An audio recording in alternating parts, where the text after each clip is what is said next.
कारोबार में मुनाफा हुआ तो मैंने एक गाड़ी और बंगला खरीदा और सारे परिवार वालों को दावत पर बुलाया, मगर मेरी पत्नी ने मेरी गरीब बहन को नहीं बुलाया था। दावत के बाद जो भी खाना बचा था पत्नी ने मोहल्ले में बांट दिया। माँ कहती रही कि अपनी बहन के घर भी कुछ खाने को दे आओ, वो बेचारी कई दिन से भूखी है। मगर मैं अपनी पत्नी के कहने पर वहां नहीं गया। अचानक मेरी बहन का फोन आया और उसने मुझे बधाई दी और कहा, मैं और मेरे बच्चे कई दिन से भूखे हैं। आज मैंने तंग आकर अपने बच्चों को जहर खिला दिया है।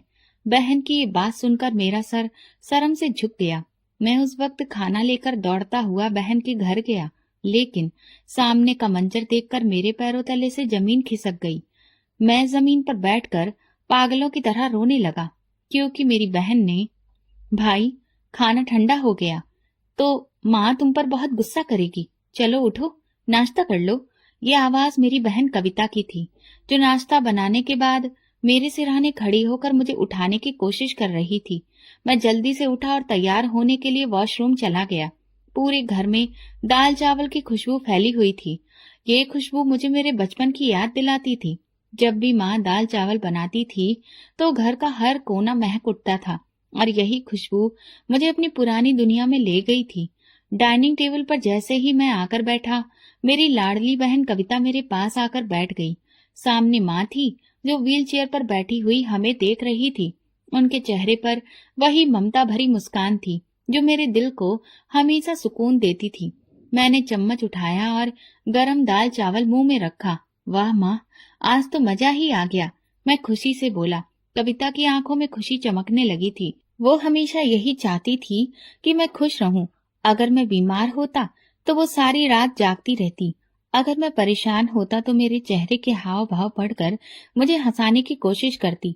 वो मुझसे 3 साल छोटी थी, मगर प्यार और ख्याल रखने में वो हमेशा माँ जैसी लगती थी। अमन बेटा, हमेशा अपनी बहन का इसी तरह से ख्याल रखना, माँ ने मोहब्बत भरी आवाज में कहा। मैंने माँ की तरफ देखा। उनकी आंखों में एक अलग ही अपनापन और प्रार्थना थी। मैं जानता था कि कविता उनके लिए किसी दुआ से कम नहीं थी। मैंने दिल ही दिल में माँ से वादा कर लिया कि मैं हमेशा कविता की सुरक्षा करूंगा, उसकी हर खुशी का ख्याल रखूंगा और उसे कभी किसी तकलीफ में नहीं देखूंगा। कविता की पैदाइश के वक्त माँ और पापा बहुत खुश थे। माँ अक्सर बताया करती थी कि जब मैं 3 साल का था और कविता पैदा हुई तो मैंने पहली बार उसे गोद में लेकर कहा था, ये मेरी गुड़िया है। माँ हंसते हुए कहती है, बेटा वो दिन और आज का दिन है, तुमने उसे हमेशा अपनी गुड़िया ही समझा। और हकीकत भी यही थी। कविता मुझे 3 साल छोटी होने के बावजूद हमेशा मेरे लिए एक खास जगह रखती थी। वो मेरी बहन ही नहीं, मेरी सबसे अच्छी दोस्त भी थी। जब भी कोई दिक्कत होती तो मैं सबसे पहले कविता से राय मशवरा करता। वो मेरी छोटी बहन होने के बावजूद हमेशा बड़ी बहनों जैसा व्यवहार करती थी। अगर मैं बीमार होता तो वो मेरी सेवा में लग जाती। अगर मैं परेशान होता तो वो मेरा मूड बेहतर करने के लिए कुछ न कुछ मजाकिया बातें कह देती। जब माँ बीमार हुई और व्हील चेयर पर आ गई, तब से कविता की जिम्मेदारियां और बढ़ गई थी। वो कॉलेज से आते ही घर के कामों में लग जाती, माँ की देखभाल करती और मेरे लिए खाना तैयार करती। मैं कई बार उससे कहता कि वो अपने आराम का भी ख्याल रखे, मगर वो हमेशा हंसते हुए कहती, भाई मैं तुम्हारी छोटी बहन हूँ, मगर माँ कहती है कि मैं तुम्हारी दूसरी माँ भी हूँ। डाइनिंग टेबल पर खाने के दौरान कविता मुझे कॉलेज के किस्से सुनाने लगी। भाई, आज हमारे कॉलेज में एक नया प्रोफेसर आया है। वो बहुत ही सख्त मिजाज का है। जैसे ही क्लास में दाखिल हुए, सबसे पहले यही सवाल किया कि आप सबने होमवर्क पूरा किया है या नहीं, और जैसे ही किसी ने कहा कि नहीं किया तो उन्होंने डायरेक्ट रजिस्टर में उसका नाम लिख लिया। मैं हंसने लगा। तो तुमने होमवर्क किया था? कविता ने शरारती मुस्कान के साथ कहा। मैंने तो किया था, पर बबीता ने नहीं कर सकी थी, तो मैंने उसे अपना होमवर्क दे दिया। ये क्या कविता, तुम्हें अपना काम दूसरों को नहीं देना चाहिए, वरना इस तरह तो हर कोई बस तुम्हारा ही मुंह देखने लगेगा। मैंने नरमी से समझाया। अरे भैया, वो मेरी दोस्त है। अगर हम दोस्तों की मदद नहीं करेंगे तो फिर ऐसी दोस्ती का फायदा ही क्या? कविता ने बड़ी ही संजीदगी से कहा। मैं मुस्कुराकर सिर हिलाया। कविता की सबसे बड़ी खूबी यही थी कि वो हर किसी की मदद के लिए हमेशा तैयार रहती थी, चाहे वो दोस्त हो, माँ हो या मैं। कभी भी वो किसी को मायूस नहीं करती थी। रात को जब मैं अपने बिस्तर पर लेटा तो दिन की सारी घटनाओं पर गौर करने लगा। कविता की मासूमियत, माँ की मोहब्बत और हमारी जिंदगी की सादगी। हमारे पास बहुत ज्यादा दौलत नहीं थी, लेकिन हमारे पास जो कुछ था वो दुनिया की किसी भी दौलत से ज्यादा कीमती था। निस्वार्थ मोहब्बत, अपनापन और एक दूसरे के लिए ढेर सारे जज्बात। मैंने एक लंबी सांस ली और दिल में एक बार फिर माँ से किया हुआ वादा दोहराया। मैं हमेशा अपनी बहन का ख्याल रखूंगा। यही वादा मेरे दिल में उतर गया था और मैं जानता था कि जिंदगी के किसी भी मोड़ पर मैं कविता को अकेला नहीं छोड़ूंगा। मेरे पापा अस्पताल की डिस्पेंसरी में काम करते थे और उनकी मेहनत और ईमानदारी की वजह से हमारा घर दूसरे लोगों के घरों से काफी अलग और उनके मुकाबले में बहुत खुशहाल था। पापा को ज्यादा परेशान होने की जरूरत नहीं थी, क्योंकि पापा का दिया हुआ सुकून और सहूलियत का माहौल हमें किसी कमी का एहसास नहीं होने देता था। हमारा 3 कमरों का एक साफ सुथरा हुआ बना घर बाकी घरों से अलग था, जहाँ प्यार और अपनेपन का राज था। मैं और कविता अपनी पढ़ाई में व्यस्त थे और हमारा सबसे बड़ा सपना यही था कि जैसे ही मैं अपनी पढ़ाई पूरी करूं, एक अच्छी नौकरी हासिल करके अपने पापा के सपनों को पूरा कर सकूं। मैंने कई जगह इंटरव्यू दे चुका था और अब बस किसी अच्छे मौके की उम्मीद थी। कविता जल्दी ही ग्रेजुएट होने वाली थी और हम सब मिलकर अपने भविष्य के सुहाने सपनों को बुन रहे थे। जिंदगी आम थी मगर खूबसूरत थी। माँ का चेहरा हमेशा सुकून से भरा रहता था और पापा का सिर हमेशा गर्व से ऊंचा रहता था कि उनके बच्चे मेहनत से पढ़ रहे हैं और एक दिन उनके सपनों को हकीकत में बदल देंगे। लेकिन जिंदगी को शायद हमारी खुशियां पसंद नहीं आईं। एक दिन ने सब कुछ बदल दिया। वो एक साधारण सा दिन था। सूरज अपनी रोशनी बिखेर रहा था और मैं रोज की तरह कॉलेज से वापस आया था। कविता हमेशा की तरह माँ के साथ व्यस्त थी और मैं अपनी नौकरी के सिलसिले में एक नए इंटरव्यू की तैयारी कर रहा था। माँ ने खाने की प्लेट मेरे सामने रखी ही थी कि अचानक फोन बजने लगा।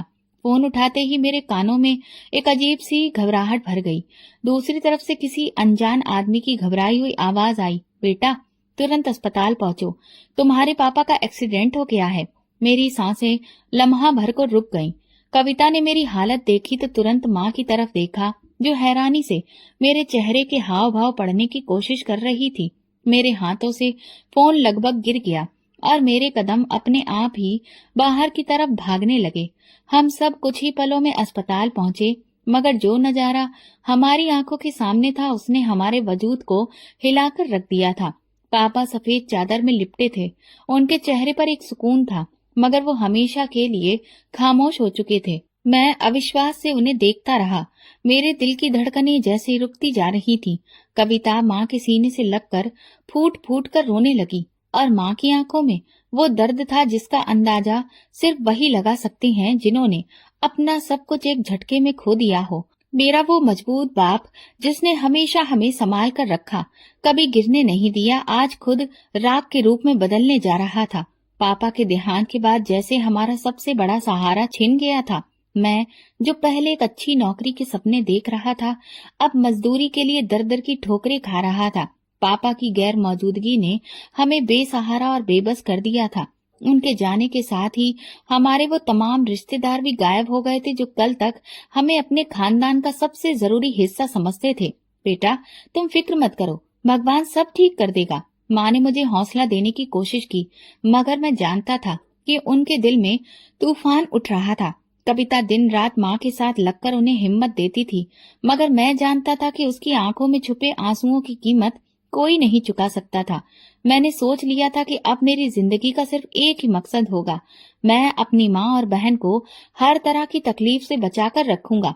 मैं हर जगह नौकरी तलाशने की कोशिश करता रहा, मगर हर दरवाजा मुझे बंद ही मिला। मेरे पास डिग्री तो थी मगर कोई भी अनुभव नहीं था। जहाँ भी इंटरव्यू देने के लिए जाता वहीं मुझे अनुभव ना होने की वजह से इनकार कर दिया जाता। फिर आखिरकार मैंने हार मानने की बजाय एक और रास्ता चुन लिया। मैंने मजदूरों के साथ काम सीखना शुरू कर दिया। दिन रात मेहनत की, शरीर छलनी हो जाता था, मगर मैंने कभी भी हिम्मत नहीं हारी। हर ईंट, हर पत्थर, हर ठेला मेरे लिए एक जरिया था अपनी माँ और बहन को बेहतर जिंदगी देने का।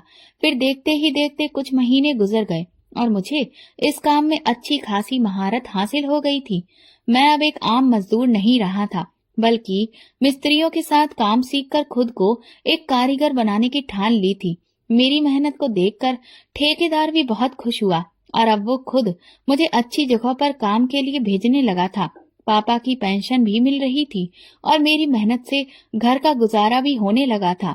जितनी भी मैं मेहनत कर रहा था, इसके बावजूद भी एक अजीब सी शिकायत हमेशा मेरे दिल में रहती थी। मैं अपने पिता को खो चुका था और अब मेरी जिंदगी सिर्फ मेहनत और कुर्बानी के नाम पर थी। माँ की तबीयत दिन ब दिन कमजोर होती जा रही थी और कविता पहले से ज्यादा खामोश रहने लगी थी। एक रात जब मैं देर से घर आया तो देखा कविता माँ के पास बैठी कुछ लिख रही थी। मैंने उससे पूछा, कविता क्या कर रही हो? वो चौंक गई और तुरंत कागज छुपा दिया।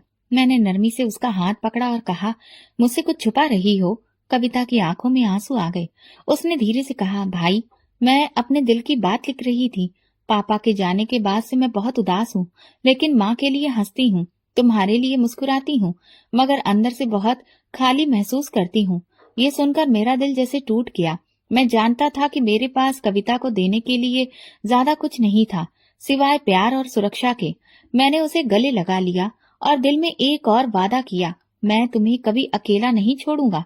पापा के देहांत के बाद जिंदगी का एक नया सफर शुरू हो चुका था। मैंने मजदूरी से काम शुरू किया था, मगर वक्त के साथ साथ मेरी महारत बढ़ती गई और अब मैं खुद एक कारीगर के तौर पर पहचाना जाने लगा था। ठेकेदार मुझे अच्छे कामों के लिए भेजता था और मेरी मेहनत का फल ये था कि घर की माली हालत धीरे धीरे सुधरने लगी थी। पापा की पेंशन भी मिल रही थी और हमने अपनी जरूरत के मुताबिक जिंदगी जीने की आदत डाल ली थी। लेकिन जिंदगी सिर्फ आर्थिक हालत से नहीं चलती, उसमें जज्बात और रिश्ते भी बहुत जरूरी होते हैं। माँ की सबसे बड़ी फिक्र अब कविता की शादी थी। एक दिन जब मैं काम से वापस आया तो माँ ने मुझे बुलाकर कहा, बेटा कविता के लिए एक अच्छा रिश्ता आया है। ये सुनकर मेरे दिल में एक अजीब सी हलचल मच गई।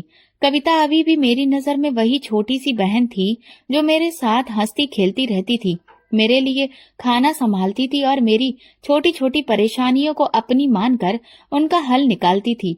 मुझे लगा जैसे मैं उसे खुद से अलग करने के लिए तैयार नहीं हूँ। मैंने तुरंत कहा, पहले मेरी शादी करिए, फिर कविता की। माँ ने गहरी सांस ली और मुझे प्यार से देखा। बेटा बेटियां तो पराया धन होती हैं, उनके अच्छे नसीब का दरवाजा जब खुल जाए तो देर नहीं करनी चाहिए। मैंने माँ की बात पर ध्यान दिया और अंततः उस रिश्ते के लिए तैयार हो गया। जिस लड़के का रिश्ता आया था वो अच्छे घराने से था। वो अपने माँ बाप का इकलौता बेटा था। उसकी माँ भी स्नेही थी और पिताजी भी बहुत समझदार। कविता की किस्मत अच्छी थी कि उसे ऐसा घर मिला जहाँ सभी ने उसे अपनी बेटी की तरह अपनाया। जब कविता की शादी का दिन आया तो मेरे दिल में कई भाव एक साथ उमड़ पड़े। मैं खुश था कि वो अच्छे घर जा रही है, लेकिन एक भाई की हैसियत से ऐसा लग रहा था कि जैसे मेरी जिंदगी का सबसे कीमती हिस्सा मुझसे दूर हो रहा है। विदाई के समय जब कविता मुझसे लिपट कर रोते हुए बोली, भाई अपना और माँ का ख्याल रखना, ये सुनकर मेरी आंखें भर आईं। मैंने उसके सिर पर हाथ रखा और कहा, कविता तुम जहाँ भी रहो हमेशा खुश रहो।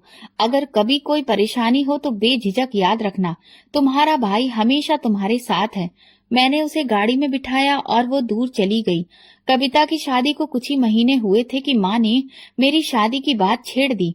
अब मैं भी काम में तरक्की कर चुका था, आमदनी पहले से बेहतर हो गई थी और माँ चाहती थी कि मैं भी अपना घर बसा लूं। बेटा तुम भी अब अपना घर बसा लो, माँ ने एक दिन बड़ी नरमी से कहा। मैंने कहा, माँ अभी कुछ वक्त और रुक जाइए, मुझे अभी और भी कुछ जरूरी काम संभालने हैं। मगर माँ को अंदाजा था कि मैं सिर्फ टाल रहा हूँ। बेटा तुमने कविता के लिए जो किया वो अपनी जगह है, मगर अब तुम्हारी बारी है। हर माँ चाहती है कि उसका बेटा खुश रहे और मुझे लगता है कि अब तुम्हें किसी का सहारा चाहिए। मैं माँ की बातों का कोई जवाब नहीं दे पाया। वो सच कह रही थी, लेकिन मैं मानसिक रूप से अभी भी तैयार नहीं था। उन्हीं दिनों हमारे मोहल्ले में एक नई फैमिली आकर रहने लगी थी। वो लोग शरीफ और अच्छे स्वभाव के थे। उनकी बेटियां अक्सर कुछ न कुछ बनाकर माँ को दे जाती थीं, कभी मीठा, कभी सब्जी, कभी चाय के साथ कोई नाश्ता। माँ को उनकी ये मोहब्बत भरी आदत बहुत पसंद आई और जल्दी ही उनके लिए अपनापन महसूस होने लगा। एक दिन जब मैं काम से घर आया तो माँ चेहरे पर मुस्कान लिए बैठी थी। बेटा मैंने तुम्हारे लिए एक लड़की पसंद कर ली है। मैंने हैरानी से पूछा, कौन माँ? सिमरन, जो नई फैमिली हमारे मोहल्ले में आई है, उनकी सबसे बड़ी बेटी। माँ ने बड़े फक्र से कहा। मैंने सिमरन को कभी ध्यान से नहीं देखा था, मगर इतना जानता था कि वो एक अच्छे संस्कारी घर की लड़की है। माँ के चेहरे की खुशी मेरे लिए सबसे अहम थी। माँ ने जैसे ही सिमरन के घर वालों से रिश्ता मांगा, उन लोगों ने फौरन ही हाँ कर दी। ये बात मेरे लिए हैरान कर देने वाली थी, क्योंकि आमतौर पर ऐसी बातों में वक्त लगता है, मगर सिमरन के घर वालों ने ना तो कोई शर्त रखी और ना ही किसी भी तरह की पूछताछ की। माँ की आंखों में खुशी देखकर मेरा दिल निश्चिंत हो गया था। मैंने खुद भी इस रिश्ते के लिए ज्यादा फिक्र नहीं दिखाई थी, क्योंकि मुझे भरोसा था कि माँ मेरे लिए हमेशा बेहतर फैसला करेंगी। कविता को जब इस बात का पता चला तो वो खुशी से निहाल हो गई थी। भैया, सिमरन बहुत अच्छी है, मैंने उसे देखा है। वो बहुत साधारण और प्यारी लड़की है। माँ ने तुम्हारे लिए बेहतरीन जीवन साथी चुना है, कविता ने खुशी से कहा। और फिर देखते ही देखते हमारी शादी की तैयारियां शुरू हो गईं। मैंने कभी नहीं सोचा था कि मेरी जिंदगी में इतनी तेजी से ये सब कुछ हो जाएगा, मगर किस्मत का लिखा कौन टाल सकता है। मैंने जिंदगी के कई साल मेहनत में गुजारे थे और अब एक नया सफर मेरा इंतजार कर रहा था। जैसे ही शादी का दिन आया, मेरे दिल में एक अजीब सी बेचैनी थी। अपनी शादी के वक्त मुझे एक अजीब सा एहसास हो रहा था, जैसे कोई बहुत बड़ी जिम्मेदारी मेरे कंधों पर आ गई हो। कविता की शादी पर मैं एक मजबूत भाई था, मगर अपनी शादी पर मेरे दिल में एक अलग ही हलचल थी। सिमरन के साथ मेरी ज्यादा बातचीत नहीं हुई थी, लेकिन शादी के बाद जब मैंने पहली बार सिमरन को ध्यान से देखा तो मैं हैरान रह गया। वो वाकई बहुत खूबसूरत थी, मगर उसकी असली खूबसूरती उसके स्वभाव में थी। शादी के बाद वो बहुत जल्द हमारे दिलों में अपनी जगह बनाने में कामयाब हो गई। वो माँ का बहुत ख्याल रखने वाली और मेरी जिंदगी में भी एक नया रंग भरने वाली बन गई थी। जिंदगी अब पहले से बेहतर हो चुकी थी। कविता भी अपने घर पर खुश थी और मैं भी अपने नए सफर पर खुशी खुशी चल रहा था। मैं जब भी काम से वापस आता तो ये देखकर मुझे बहुत खुशी होती कि मेरी पत्नी माँ का बहुत ख्याल रख रही है। वो उनके खाने पीने से लेकर दवाओं तक का ख्याल रखती और हर काम में मदद करती। मुझे लगा जैसे मैंने एक ऐसी पत्नी पाली है जो न सिर्फ मेरा बल्कि मेरी माँ का भी पूरा ख्याल रखेगी। कविता भी ये सब देखकर खुश थी। उसकी शादी को 2 साल होने को आए थे और भगवान ने उसे चांद जैसा बेटा दिया था। जब उसके यहाँ बच्चे की पैदाइश हुई तो हम सब बहुत खुश थे। मैंने तुरंत कविता के घर जाने की तैयारी शुरू कर दी और सिमरन भी मेरे साथ चलने को बेताब थी। हमने काफी सारे गिफ्ट्स खरीदे और हम सब मिलकर कविता के ससुराल पहुंचे। कविता के चेहरे पर माँ बनने की खुशी साफ दिख रही थी और मैंने पहली बार उसे इस तरह चमकते हुए देखा था। हम सबके लिए वो दिन खुशी का दिन था, मगर किस्मत शायद हमें ज्यादा देर तक खुश नहीं देखना चाहती थी। कबीर, कविता का पति, अपने काम से वापस आ रहा था कि एक तेज रफ्तार गाड़ी ने उसे टक्कर मार दी। हादसा इतना गंभीर था कि वो मौके पर ही दम तोड़ गया। ये खबर हमारे लिए किसी कयामत से कम नहीं थी। मैं जब ये सुनकर बैठा तो मेरा दिल जैसे धड़कना ही भूल गया था। कविता का खुशियों से भरा घर उजड़ गया था और मैं सपने में भी ये बात सोच नहीं सकता था कि वो किस तकलीफ से गुजर रही होगी। जब हम अस्पताल पहुंचे तो वहां का नजारा देखकर मेरी टांगे कांपने लगी थी। कविता बेहोश थी और माँ सदमे की वजह से चुप बैठी हुई थी। मैंने अपनी बहन के चेहरे पर वो बेबसी देखी जो शायद मैं कभी भूल भी ना पाऊं। वो खुश थी, अपनी जिंदगी में मगन थी, मगर एक लम्हे ने सब कुछ बदल कर रख दिया था। मैंने माँ की तरफ देखा, वो सदमे में थी। सिमरन भी अपनी आंखों में आंसू लिए खामोश खड़ी थी। जब कविता को होश आया तो उसका सबसे पहला सवाल यही था, भाई कबीर कहाँ है? मैं उस वक्त कुछ बोलने की हिम्मत नहीं कर पा रहा था। मैंने उसके हाथ पकड़े, मगर वो बार बार वही सवाल दोहरा रही थी। जब उसे सच्चाई का पता चला तो उसने चिल्ला चिल्ला कर रोना शुरू कर दिया। ये सब देखकर मेरी आत्मा कांप गई। मैंने कविता को अपने गले से लगाया, मगर वो बस यही कह रही थी, ये कैसे हो सकता है? वो मुझे कैसे छोड़कर जा सकता है? वो दिन हमारी जिंदगी के सबसे मुश्किल दिनों में से एक था। कबीर की अर्थी उठी तो कविता की हालत ऐसी थी कि लगता था कि वो भी साथ ही चली जाएगी। मैंने अपनी बहन को इतना कमजोर कभी नहीं देखा था। वो जो हमेशा हंसती मुस्कुराती रहती थी, आज एक बेजुबान बुत की तरह जमीन पर बैठी थी। माँ उसके पास बैठी उसे तसल्ली देने की कोशिश कर रही थी, मगर हम सब जानते थे कि उसका दुख ऐसा है जो किसी के भी शब्दों से कम होने वाला नहीं था। अंतिम संस्कार के बाद कविता के ससुराल वालों ने उससे कहा कि वो अपने बेटे के साथ वहीं रहे। उसकी सास ने कहा, बेटा, अब तुम ही मेरे बेटे की आखिरी निशानी हो, मैं तुम्हें कहीं भी जाने नहीं दूंगी। मैंने कविता को देखा, वो आंसुओं में डूबी हुई थी। मैं चाहता था कि वो हमारे साथ चले, मगर मैं जानता था कि उसके लिए अपने पति का घर छोड़ना आसान नहीं होगा। हम वापस आ गए, मगर हमारे दिलों में एक बहुत बड़ा दुख था। मैं सोच भी नहीं सकता था कि कविता की जिंदगी इतनी जल्दी इस मोड़ पर आ जाएगी। सिमरन ने मुझे हिम्मत देने की कोशिश की, मगर मैं जानता था कि इस हादसे के बाद अब कुछ भी पहले जैसा नहीं रहेगा। रात को जब मैं बिस्तर पर लेटता तो कबीर का चेहरा लगातार मेरी आंखों के सामने घूमने लगता। वो एक बहुत अच्छा इंसान था, जिसने हमेशा मेरी कविता का ख्याल रखा था। मैंने उसे खुद खुशमिजाज और मोहब्बत करने वाला पति पाया था, मगर अब वो नहीं था और मेरी बहन का भविष्य एक बहुत बड़ी परीक्षा में था। मैंने दिल ही दिल में प्रार्थना की, हे भगवान, कविता को हिम्मत देना, उसे सब्र देना, ताकि वो इस मुश्किल से निकल सके। इस परीक्षा की घड़ी में वो मजबूत साबित हो। ये जिंदगी भी अजीब है, कभी खुशियां देती है तो कभी अचानक सब कुछ छीन लेती है। मैंने सोचा था कि कविता हमेशा अपने घर में खुश रहेगी, मगर मैं नहीं जानता था कि उसका भविष्य क्या होगा।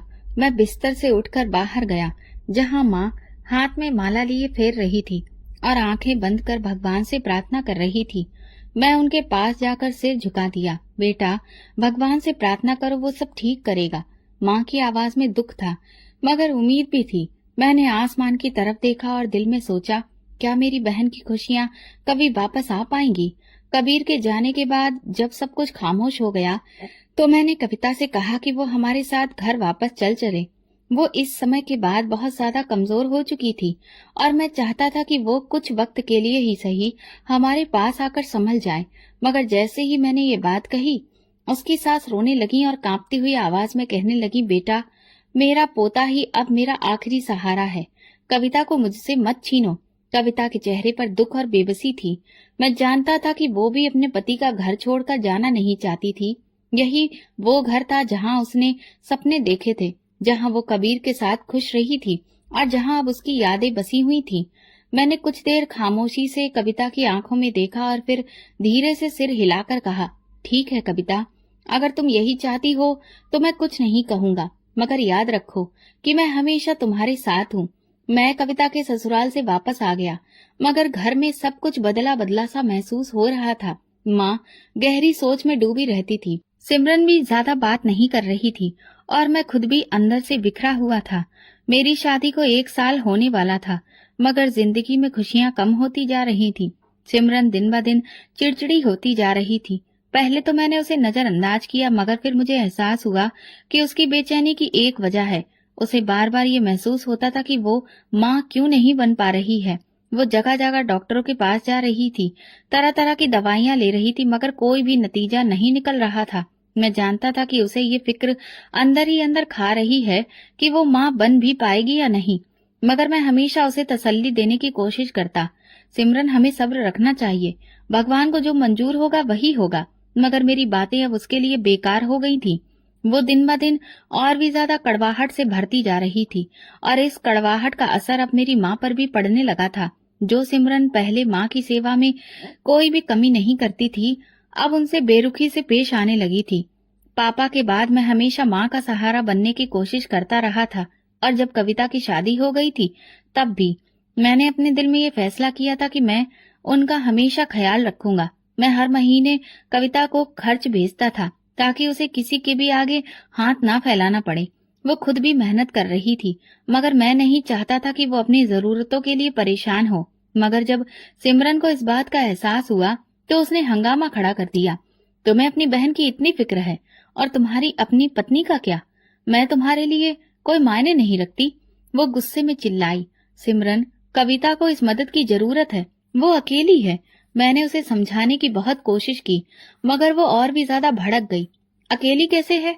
उसके पास उसकी सास है, उसका बच्चा है, और तुम्हारा क्या ख्याल है? मैं अकेली नहीं हूँ, मैं यहाँ तुम्हारे लिए हूँ, मगर तुम्हें तो सिर्फ अपनी बहन की परवाह है। ये सब रोज रोज बढ़ने लगा था। पहले तो मैंने उसका गुस्सा नजरअंदाज किया, मगर जब उसने माँ के साथ कठोरता और बदतमीजी की तो मुझे सहन नहीं हुआ। बेटा, अगर सिमरन को तुम्हारी बहन की मदद करने से दिक्कत हो रही है तो बस अब कविता को पैसे मत भेजा करो, हम उसका कोई और बंदोबस्त कर लेंगे। मुझे माँ की बातों पर बहुत दुख हुआ। वो जानती थी कि मैं अपनी बहन को कैसे छोड़ सकता हूँ, मगर घर का सुकून बनाए रखने के लिए उन्होंने अपनी ममता को पीछे कर दिया था। मैं माँ के कदमों में बैठ गया और कहा, माँ, आपने हमेशा मुझे सिखाया है कि बहन का हक किसी और से पहले होता है, फिर आज आप ये क्यों कह रही हैं? बेटा, मैं तुम्हारे घर का सुकून खराब होते हुए नहीं देख सकती हूँ। सिमरन तुमसे नाराज है और मैं नहीं चाहती कि तुम्हारी शादी में कोई भी कड़वाहट पैदा हो। मैं माँ के चेहरे को देखकर बेबस हो गया। वो नहीं चाहती थी कि मैं कविता से रिश्ता तोड़ूं, मगर सिमरन के अंदर भर रही नफरत से भी वो डर रही थी। मैंने फैसला कर लिया था कि अब मैं सिमरन को बताए बिना ही कविता की मदद करूंगा। अब मैं चुपके चुपके अपनी बहन के घर कुछ न कुछ पैसे पहुंचा देता था, कभी किसी दोस्त के जरिए तो कभी खुद जाकर और कभी कोई बहाना बनाकर। मगर मैं नहीं जानता था कि मेरी छुपी हुई मदद का राज कब तक छुपा रहेगा।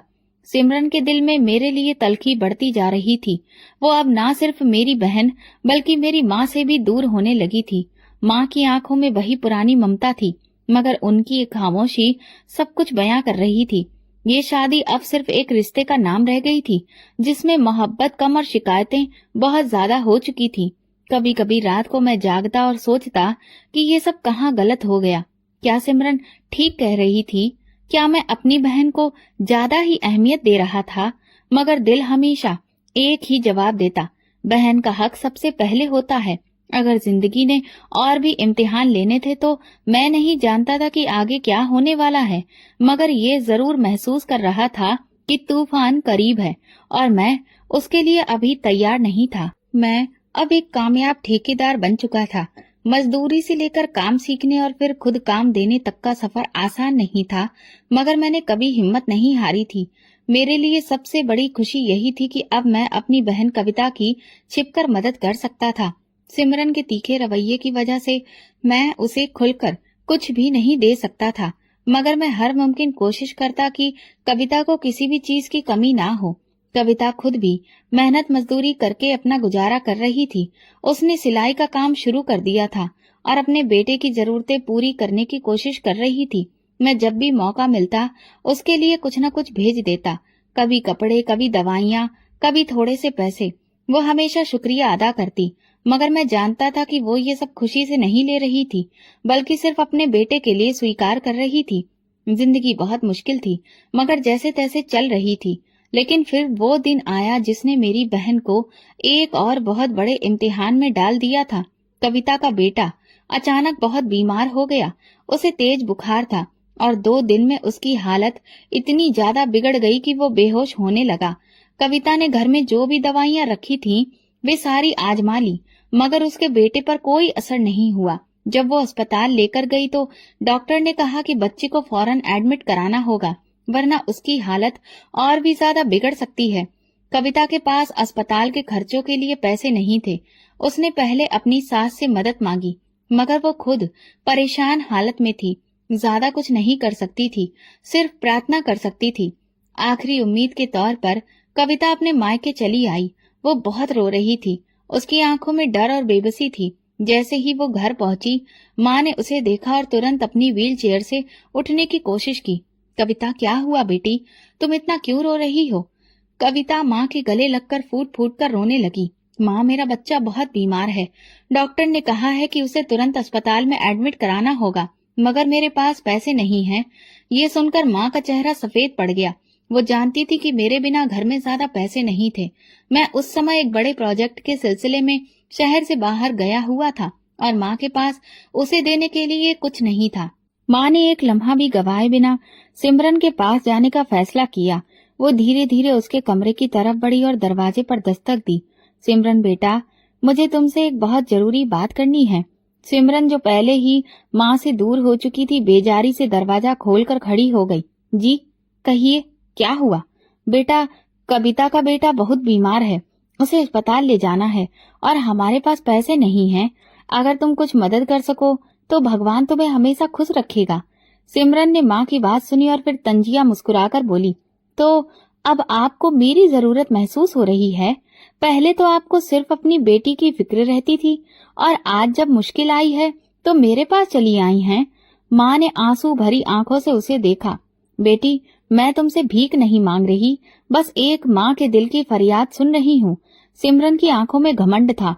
वो एक लम्हे के लिए खामोश रही, फिर अचानक दरवाजे से बाहर निकली और आंगन में खड़ी कविता की तरफ देखा। तुम्हें हर बार मेरे पति के पैसों की ही जरूरत क्यों पड़ती है? तुम खुद कमाती हो ना, तो खुद ही सब कुछ क्यों नहीं संभालती? अपना घर, अपना बच्चा। कविता ने हैरानी से सिमरन को देखा। सिमरन भाभी, मैं जानती हूँ कि मैं मेहनत करती हूँ, मगर एक माँ की मजबूरी को तुम नहीं समझ सकती।